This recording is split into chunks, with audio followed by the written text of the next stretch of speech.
Here's how you know if someone's your friend. A, you can tell them bad news and they'll listen. They won't tell you why, you're stupid and why that bad thing happened to you and how something worse happened to them once and, derail the whole conversation. You can actually tell them bad news and they'll listen. So that's a good thing. And then this is a weirder thing.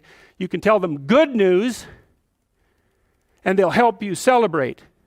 And that's a really good way of deciding who you should have around you. Because if you have someone around you, something good happens to you and you're kind of afraid to even admit it because, God, something good happened to you. It's like, you let that be known and it'll certainly be taken away.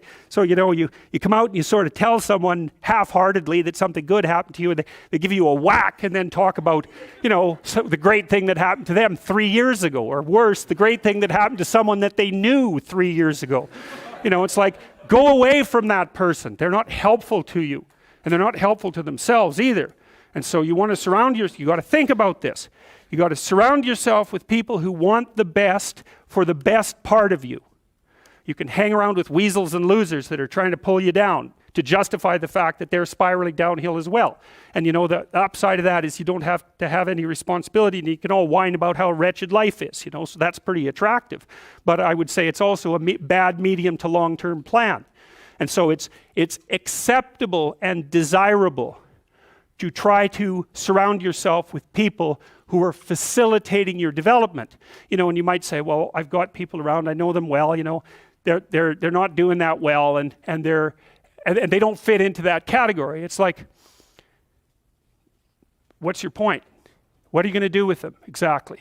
If they'll listen and cooperate with you and move towards a better future, great.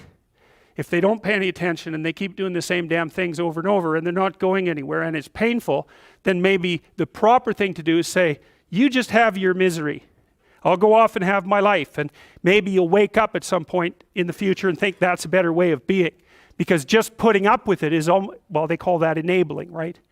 You put up with that sort of behavior, you're providing tacit consent for it and even tacit approval. It's like, it's a bad idea. You have, I would say, both the right and the responsibility to surround yourself with people who are good for the best part of you. And that's not the same as, I don't have to elaborate on that. You can figure out what that means. Skills, that's another thing you can do if you want to increase your probability of success. Every time you have an opportunity to take an opportunity that would provide you with a new skill, do it, right? Learn to program, learn to write, learn to read new things, learn to public speak, learn how to introduce yourself to people, learn how to social network, learn how to go talk to your boss in a manner, this is the right way to go talk to someone who's supervising you. I see this problem, and here's a solution, and so I'm coming to talk to you about the problem and the solution. It's like that person is going to want to talk to you a lot.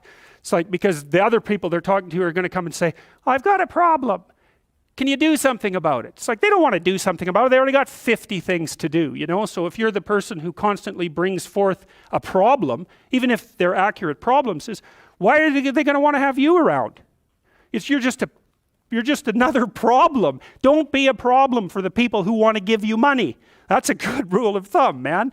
If someone wants to give you money, then help them do that. And if they want to give you status and success, then help them do that, right? And you do that in part by bringing them solutions, and partly you do that by developing your skills. And so if things aren't going very well for you, this is also a good way of evaluating an opportunity. Should you take an opportunity? Well, here's the rule. Take the opportunity if it will teach you something that you can use for other opportunities. Because then even if it fails, which it probably will, it doesn't matter because you've accrued something of value that you can bring forward to the next situation. So, there's this old Jungian idea that I told you about. In the Chartres Cathedral, for example, the cathedral is made in the form of a cross, and the cross signifies the center of the world, and the dome signifies the sky. And so right below the dome at the center of the world, and it's a cross because the cross is the place of suffering. So that's the center of the world, because that's what you are. You're the place of suffering, right? You're the place of conscious suffering. That's the center of the world. And so inscribed on the floor is a maze, and it's a big maze, and it's a mandala, and there's a kind of a flower-shaped resting place right in the center. And what you're doing is walking in the maze, and you walk all 4 quadrants, and you get to the middle, which is where you want to be. You want to be in the middle. Well, how do you get there? You walk everywhere. And what does that mean? It means every bloody time you're offered an opportunity, take it and develop your skills. And that's better than wealth, by the way. In fact, it actually constitutes wealth, because wealth constitutes what you have when someone takes all your money away, right? That's real wealth. And so the way that you build up that sort of wealth is you turn yourself into someone who's competent in multiple directions. And you can be doing that all the time, right? Especially with the kind of technology that you people have access to. I mean, you can learn anything you want whenever you want. So what a good deal that is, man. And so there's easy fruit hanging that you could pick, and I would recommend that you do that.